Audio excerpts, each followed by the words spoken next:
우리가 지난주에 그 언약궤 안에는 세 가지 귀한 성물이 있다 이렇게 말씀드렸습니다. 첫 번째가 무엇이었습니까? 십계명 두 돌판이 있었죠. 십계명 두 돌판은 하나님은 예수 십자가의 그 복음으로 새 언약을 세우실 것을 미리 예표하는 것이다 그렇게 말씀을 드렸습니다. 주님께서는 내가 무엇으로 새 언약을 세워요? 내 피로 새 언약을 세우시겠다고 말씀하여 주셨습니다. 그러니까 예수 그리스도의 십자가, 죽음, 장사, 부활을 통하여 예수 그리스도의 죽음, 장사, 부활에 연합하는 자들을 하나님께서 구원하시고 하나님의 자녀들로 불러주시고 받아주신다라는 뜻입니다. 예수 그리스도의 죽음, 장사, 부활에 회개와 침례와 성령을 받음으로 인하여 하나님의 아들이 되고 주님은 우리의 하나님 아버지가 되어주셔서 우리를 길러주시고 우리를 인도해 주시고 우리를 통치하시는 하나님 아버지가 되어주시겠다고 하시는 약속인 줄로 믿습니다. 그래서 이 십자가의 피로 세운 이 새 언약의 이 말씀을 통하지 않고서는 그 누구도 결코 하나님 아버지를 자신의 아버지로 영접할 수가 없어요. 자기가 아무리 아버지라고 부른다 하더라도 아버지가 되는 게 아닙니다. 제가 저희 아버지한테 아버지라고 부를 수 있는 것이지 여러분들이 내가 아버지라고 부른다고 해서 여러분들도 아버지가 되시는 게 아니에요. 물과 성령으로 거듭나야 되는 거예요. 위로부터 거듭나야 되는 거예요. 하나님 아버지로부터 거듭나야 되는 거예요. 성령으로 거듭나야 되는 거예요. 그래서 마귀의 자식이 아니라 죄의 종이 아니라 이제 하나님을 아버지로 섬기는 자들이 된 것입니다. 할렐루야. 또 하나는 이 언약궤 안에는 뭐가 있었어요?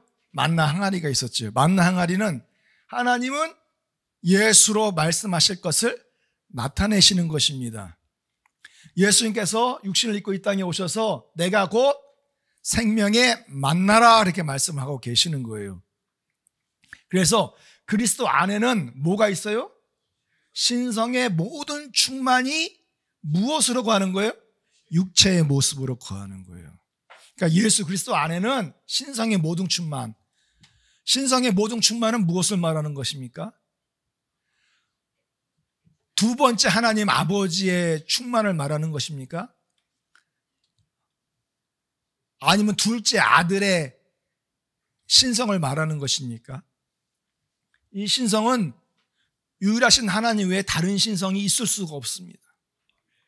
거룩하고 완전하고 영원하신 유일하신 하나님은 우리 하나님 아버지 여호와 외에 다른 하나님이 있을 수가 없는 것입니다. 할렐루야. 그 하나님 아버지의 영, 그 여호와의 영이 육신을 입고 육체의 모습으로 자신을 나타내신 것입니다. 바로 그분이 예수 그리스도이신 줄로 믿습니다. 할렐루야. 그래서 예수 그리스도 안에는 유일하신 하나님의 신성의 모든 충만함이 거하고 그 예수 그리스도의 그 신성의 모든 충만이 예수 그리스도를 통해서 하나님의 모든 신성이 표현되는 것입니다. 그러니까 예수 그리스도를 본 자들이 하나님 아버지를 보는 것입니다. 예수 그리스도의 음성을 듣는 자들이 하나님 아버지의 음성을 듣는 것입니다. 예수 그리스도를 영접하는 자들이 곧 하나님 아버지를 영접하는 것입니다. 그렇기 때문에 예수 그리스도를 믿고 영접하지 아니하면 하나님 아버지를 영접하지 않는 것과 똑같은 것입니다. 눈에 보이는 예수 그리스도를 영접하지 않으면 눈에 보이지 않는 하나님 아버지를 영접할 수 있는 사람은 아무도 없는 것입니다. 왜냐하면 예수 그리스도가 유일하신 하나님 아버지 자신이시기 때문입니다. 아멘, 할렐루야. 또 하나는 아론의 쌍난지파기가 언약궤 안에 있었어요. 이것은 무엇을 보여주시는 것입니까? 하나님은 심판장이심을 보여주는 것입니다. 주님은 오늘도 하나님께서 말씀하시고 말씀을 따라서 심판하시는 분이신 줄로 믿습니다. 할렐루야. 주님의 말씀에 순종하시고 예수 그리스도의 새 언약의 복음 안으로 들어간 자들에게 하나님의 놀라운 구원과 영원한 생명의 축복을 허락해 주실 줄로 믿습니다. 아멘. 바로 그런 자들만이 죽어도 쌍난 지팡이처럼 다시 사는 축복이 있고 부활의 은혜의 첫 열매에 참여하는 축복을 허락해 주실 줄로 믿습니다. 부활의 첫 열매에 다 참여하는 여러분들이 되시기를 축원합니다. 아멘. 할렐루야. 자, 그러면 이 언약궤가 있던 곳에는 어떠한 일들이 있었을까요? 그 첫 번째, 요단강이 갈라지는 역사가 있었습니다. 자, 여기서 보면은 여호수아가 아침에 일찍 일어나서 이스라엘 사람들로 더불어 시딤에서 이제 떠나서 요단강 그 앞에 이르러서는 건너지 않았어요. 건널 수가 없어요. 그래서 그곳에 유숙하고 있었습니다. 왜냐하면 그때는 모맥, 그러니까 보리를 거두는 시기였기 때문에 요단강에 물이 굉장히 많았어요. 그러니까 그때가 한 3, 4월이에요. 3, 4월. 3, 4월이니까 저기 갈릴리 바다 그 위에 이스라엘 땅 중에서 가장 높은 산이 있었어요. 만년설로 뒤덮여 있는 그런 산, 높은 산이 있었어요. 헬몬산이라고, 헐몬산 또는 헬몬산이라고 하는데 그곳에 있는 모든 눈이 막 녹기 시작을 하는 거예요. 그러니까 물이 요 갈릴리 바다에서 요단강 타고 흘러내서 사해 바다로 흘러가잖아요. 그러니까 물이 굉장히 많이 늘어나는 거예요. 그러니까 건조할 때는 그 물이 요단강의 그 깊이가 한 1m 정도밖에 안 돼요. 이 넓이도 30m의 넓이밖에 안 되는 거예요. 그래서 1m밖에 안 되니까 그냥 건너갈 수가 있어요. 누구든지 건너가고 싶으면 건너갈 수가 있는 그런 거리고 그런 깊이예요. 그런데 3, 4월이 되면은 물이 굉장히 많아지는 거예요. 물이 굉장히 많아지는 거예요. 그래서 깊이가 한 3, 4m예요. 와. 그리고 이 넓이가 1600m. 그러니까 건널 수 있어요? 못 건너죠. 이 건너는 날에는 다 죽는 거예요. 살 수 있는 사람이 없는 것입니다. 그렇기 때문에 이걸 어떻게 건너가야 되나 다들 걱정하면서 잠도 못 이루고 이곳에서 유숙을 하고 있었다라는 것이죠. 자, 그러나 하나님께서 명령하셨죠. 궤를 맨 제사장들이 먼저 이 물속으로 들어가라는 거예요. 요단강을 밟으라는 거죠. 그 말씀과 명령을 따라서 궤를 맨 제사장들이 들어갔어요. 요단강에 딱 발을 내딛고 물이 차오르니까 어떤 일이 생겼어요?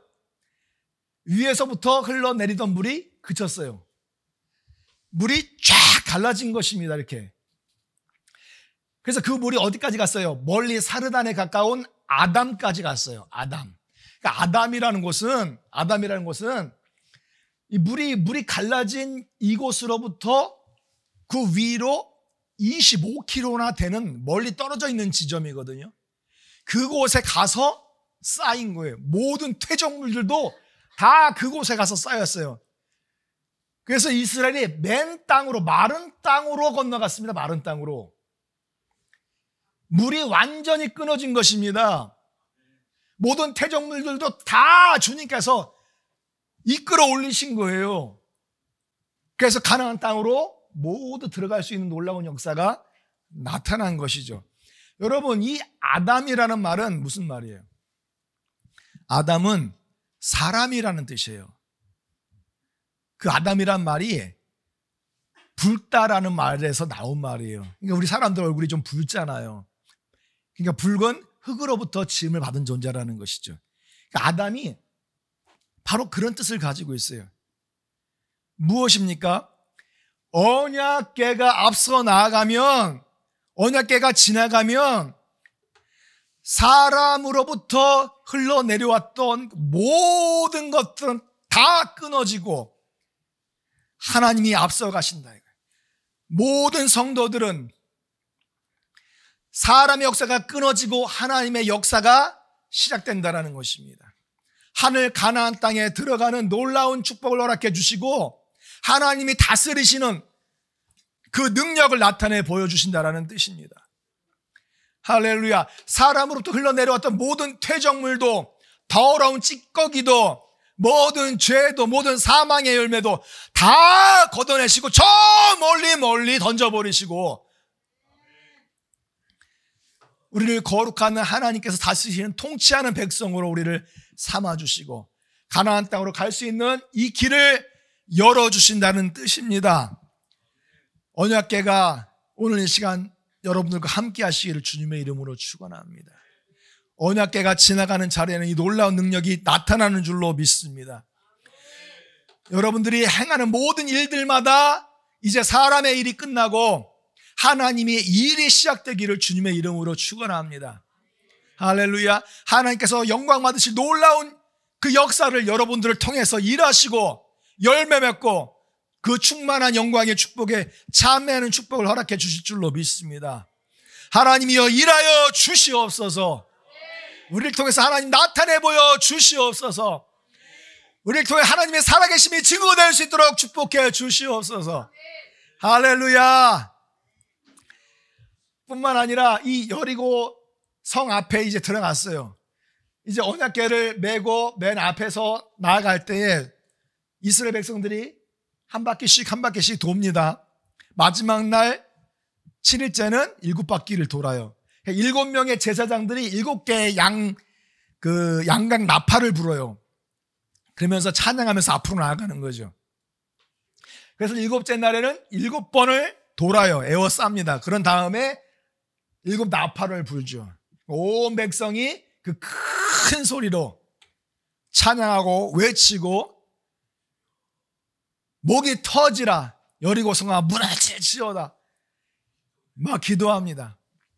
그때 하나님께서는 이중 성벽이었던 이 여리고 성벽을 와르르 무너뜨려 주셨습니다. 둘레가 600이요 이중 성벽이요 높이가 14m였던 여리고 성이 납작하게 무너져 내린 줄로 믿습니다. 그러니까 하나님의 법궤가 지나가는 자리에는 여러분들을 가로막고 있는 것이 아무리 견고한 성이라 할지라도 다 무너져 내리는 것입니다.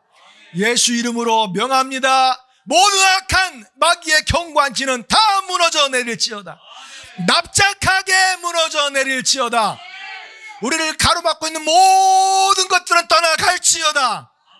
할렐루야. 여러분들을 막고 있는 모든 것들이 다 납작하게 무너져 내리고 다 흔들리고 다 깨지고 넘어지고 다 박살이 날 줄로 믿습니다. 주님께서 여러분들 앞에 있는 모든 문제들을 이렇게 다스려 주실 줄로 믿습니다. 그러니까 언약궤가 나아가는 곳곳마다 하나님이 이런 놀라운 일들을 행하신다는 것이죠. 뿐만 아니라 이 이스라엘 백성들이 언약궤를 그 아벡 전투에서 빼앗기게 되거든요. 그 블레셋이 하나님의 법궤를 빼앗아다가 어디에다 갖다 놓냐면 다곤 신당에다가 갖다가 보관을 해뒀어요. 그래서 이 다곤 신은 사람의 얼굴 모양인데 이 가슴 밑으로 해가지고는 무슨 모양이에요? 물고기 모양이에요. 그러니까 물고기 신이야, 물고기 신. 그 우상신이죠. 그러니까 블레셋 사람들이 이 다곤 신을 숭배하고 있었던 그 신당에다 갖다 놨거든요. 그런데 그 다음날 보니까 엎어져 있는 거야. 그래서 이들이 다시 그것을 똑바로 세워놨어요. 그런데 그 다음날 가니까 엎어져가지고 목 잘리고 막 그냥 팔다리 다 잘려지고 몸통만 나고 이렇게 떼굴떼굴 굴러다니는 거야. 완전히 끊어졌어요. 완전히 끊어졌어요. 완전히 엎드러졌어요. 하나님의 법궤의 말씀, 언약의 진리의 복음 안에서 물과 성령으로 거듭난 자들이 하나님의 생명의 만나를 먹고 그 말씀에 순종하는 자들은 그 가정을 잡고 있던 악한 우상의 역사가 다 끊어지는 것입니다. 다 귀신의 역사는 떠나가는 것입니다. 모든 죄는 다 완전히 박살나는 것입니다. 여러분들의 가정에 하나님의 축복만이 가득하게 차고 넘치시기를 예수님의 이름으로 축원합니다. 우상이 깨져 아니 박살나는 축복이 있기를 예수님의 이름으로 축원합니다. 아멘. 언약궤가 있으면 이런 일들은 자동적으로 따라오게 되어 있다라고 하나님은 우리에게 말씀을 해주시고 언약궤를 잘 섬길 수 있는 여러분들 되시기를 축원합니다. 아멘. 또한 사무엘하 6장에 보면은 여호와의 궤, 이 언약궤가 어디에 있었어요? 3개월 동안 가드 사람 이방인 오벳 에돔의 집에 석 달 동안 있었어요. 오벳 에돔은 에돔의 종이라는 사람입니다. 에돔의 종이라는 뜻을 가지고 있는 이름이에요. 그런 에돔의 종, 이방인의 종, 그 이방 사람, 하나님 없던 자, 언약도 없던 자, 하나님의 말씀도 없던 자, 부활의 축복에 참여할 수 없던 자, 언약궤가 없던 자였습니다. 그러나 그의 가정 안에 언약궤가 들어갔어요. 3개월 동안 있는 동안 오벳 에돔은 하나님의 말씀을 읽고 연구하고 하나님을 찬양하고 하나님 앞에 영광 돌리니 그 온 집에 무엇을 주셨습니까?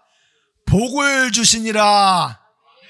할렐루야. 언약궤가 있는 집안엔 하나님께서 복을 허락해 주실 줄로 믿습니다. 이것은 유대 이스라엘 사람들이나 그리스 이 헬라 사람들 이방인들에게나 뭐가 없어요? 차별이 없는 하나님의 축복인 줄로 믿습니다. 물과 성령으로 거듭나는 이 새 언약에 참여하는 것은 유대인들에게만 해당하는 것이 아니라 너희와 너희 자녀와 모든 먼 데 사람 우리 주 하나님께서 얼마든지 부르시는 자들에게 하신 것이라 하고 이 패역한 세대에서 구원을 받으라 말씀하지 않으셨습니까? 할렐루야. 그러니까 우리가 아무리 이방인이라 할지라도 주님의 부름에 순종하여 주님을 언약궤로 섬기는 자들에게는 우리 주 예수 그리스도께서 똑같은 주님이 되어주시는 줄로 믿습니다. 아멘. 동일한 풍성한 은혜를 모든 사람들에게 내려주시는 분이신 줄로 믿습니다. 오벳 에돔, 에돔의 종이었던 그 가족 안에 하나님께서 허락하신 이 놀라운 그 온 집의 축복을 받는 그 은혜를 여러분들에게도 베풀어 주시기를 간절히 원합니다. 차별 있는 은혜가 아니라 동일한 은혜를 주님께서 허락해 주시기를 간절히 원합니다.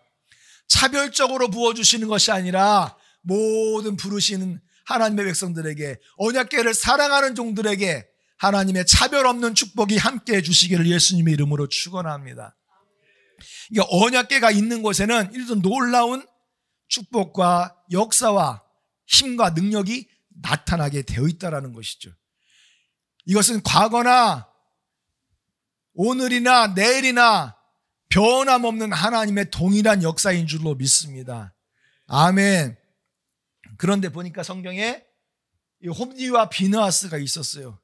이들은 어떤 직분을 가지고 있는 사람들이니까 제사장 직분을 가지고 있는 자들이었어요.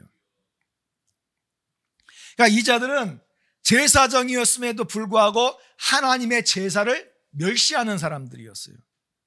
하나님의 언약궤 알기를 개똥으로 알고 있는 자였습니다. 하나님을 더 깊이 알려고 하질 않아서 성경에서는 그들로 하여금 뭐라고 돼 있냐면 부정한 자, 불결한 자, 막대 먹은 자 그런 뜻을 가지고 있는 단어로 기록되어 있어요. 주여 어떻게 되었습니까? 예수님 오시기 1080년에 이스라엘 유대와 블레셋 곳 사이에 아벡이라는 그 골짜기에서 전투가 일어났을 때 그때 개죽음을 당한 사람이에요. 신앙은 아무것도 없이 그냥 법궤만 가지면 자신들이 이길 수 있어. 나는 이길 수 있어. 법궤만 있으면 이길 수 있어. 믿음은 안 하면 아무것도 없어요. 예배를 완전히 멸시해요. 하나님께 드려지는 제물을 하나님 앞에 드리기 전에 지가 처먹어요. 성막 문에서 회막에서 섬기던 한 여인과 간통을 하고 성적으로 착취를 해요. 이런 사악한 인간이 어디 있습니까? 그런 인간들이 법궤만 있으면은 법궤를 앞에 세우면은 법궤를 이용하면 사적으로 그걸 앞세우면 하나님께서 능력을 행하십니까? 하나님이 일하십니까? 하나님이 승리를 가져다 주십니까? 하나님의 심판이 이들에게 내린 거예요. 그날 한날 이들이 죽고 이들의 아버지가 의자에서 목이 부러져서 죽었어요. 그의 며느리 비느하스 제사장의 그 아내가 애를 낳을 때 뭐라고 돼 있어요? 죽어갈 때라고 했어요. 그 대제사장 엘리 가문이 완전히 박살이 났어요. 가문이 심판을 받은 것입니다. 아기를 낳았는데 아기가 아들이야. 얼마나 기쁘고 감사하겠어. 그런데 아들 낳았다라고 하니까 다른 사람들은 좋아하는데 비느하스의 아내는 기뻐하지 않아요. 관념치도 아니하요. 대답지도 아니하요. 슬프다라는 거예요. 왜? 그날에 무슨 일이 있었어요?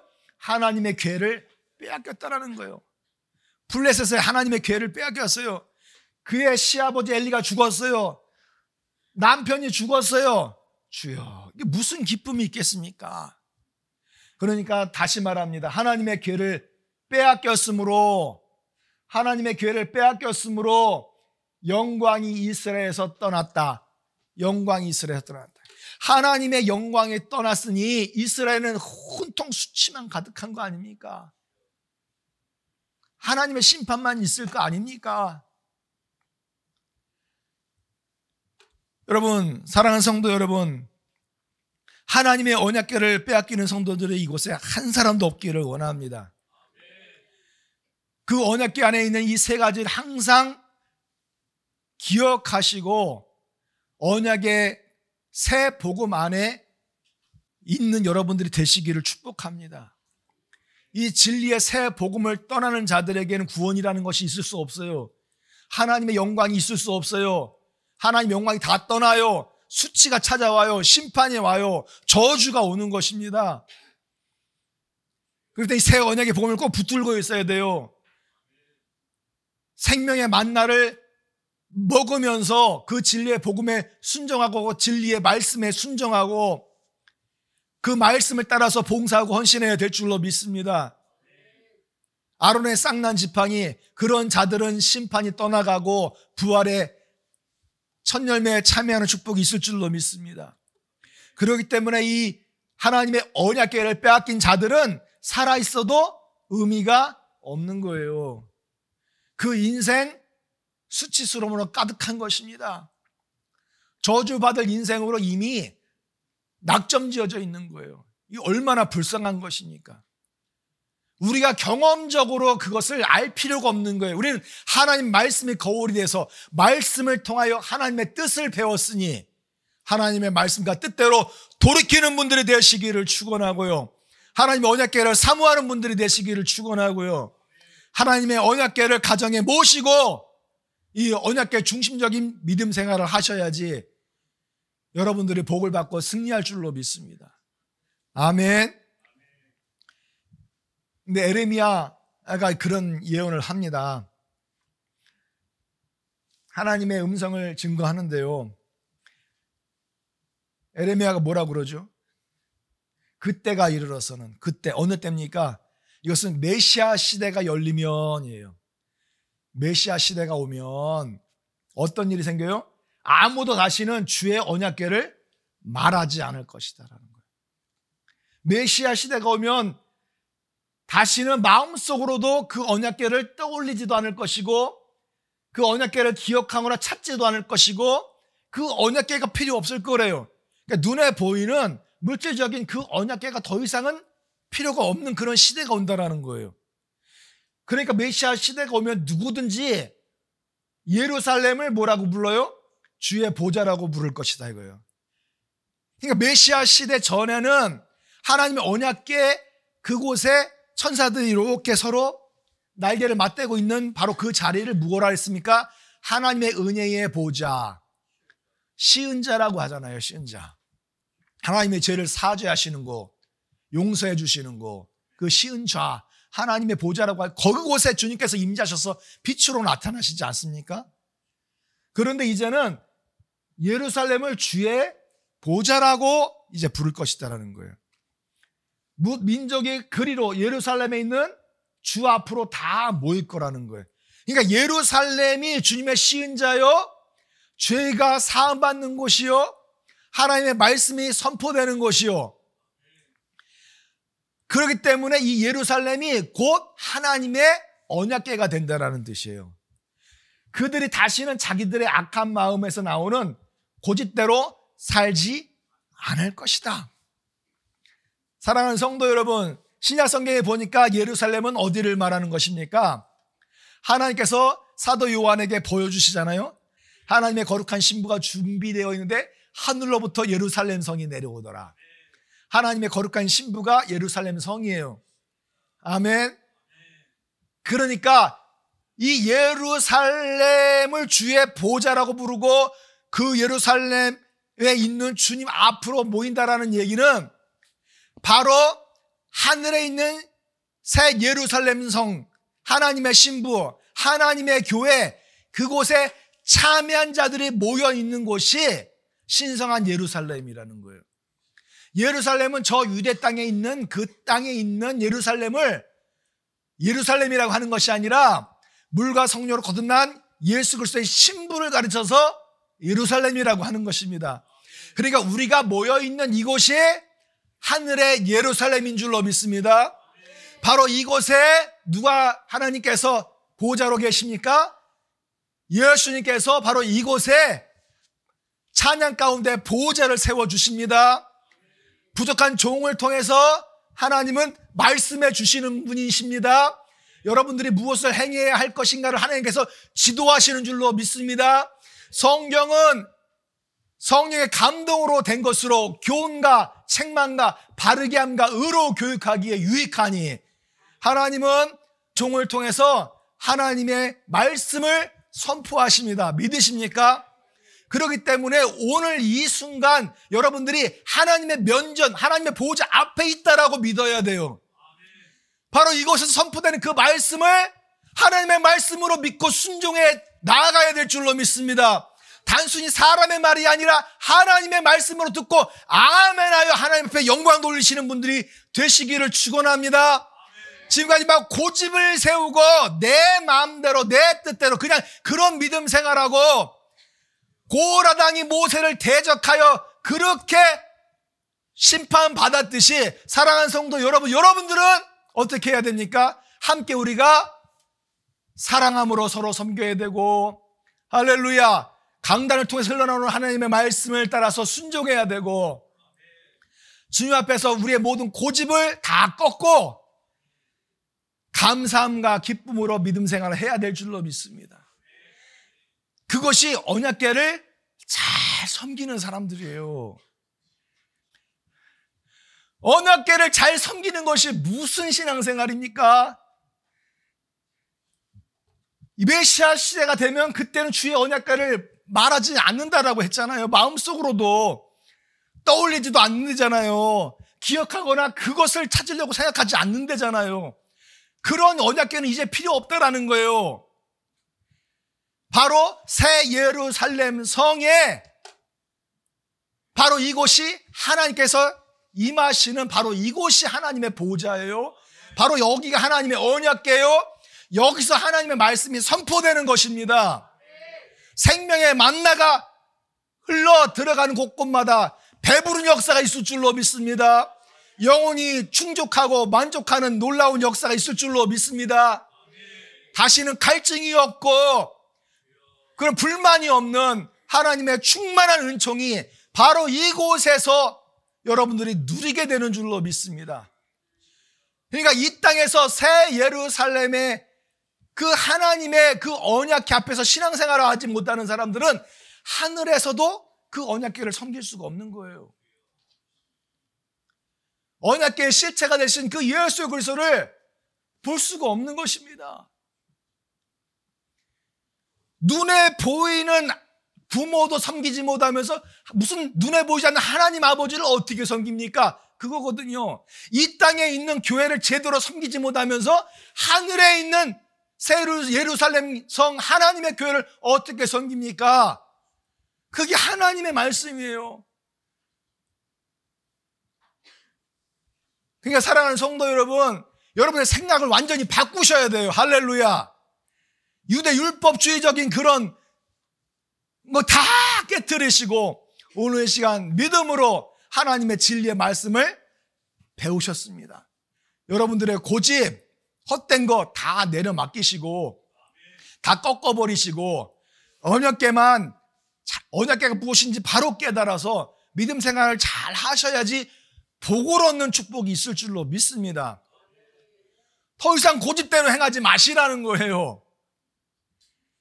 우리는 언약궤를 잘 섬기면서 하나님의 말씀과 뜻대로 순종하는 사람들이지 그 말씀 앞에서 내 고집을 세우려고 하는 사람들이 아니라는 거죠. 내 뜻을 세우려고 하는 사람들입니까? 교회에 있으면 내가 언약궤를 섬기는 사람입니까? 아니잖아요. 홈리와 비느하스 성막에 있던 사람 아니에요.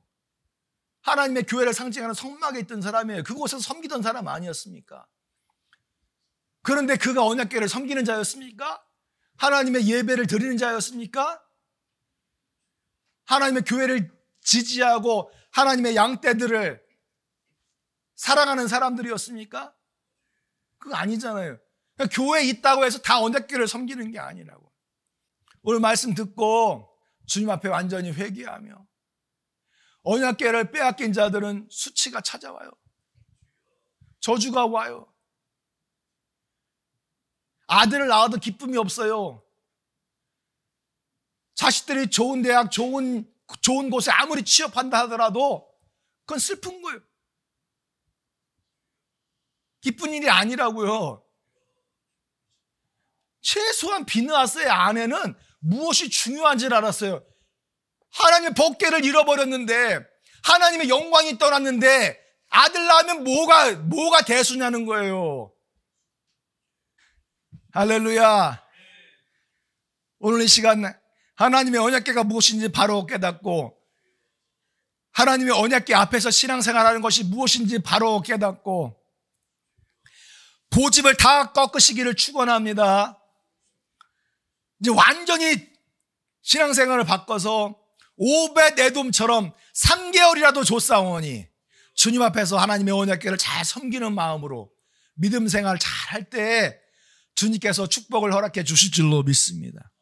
여러분들의 온 집에 온 가정 위에 주님의 축복이 함께 하시기를 예수님의 이름으로 축원합니다.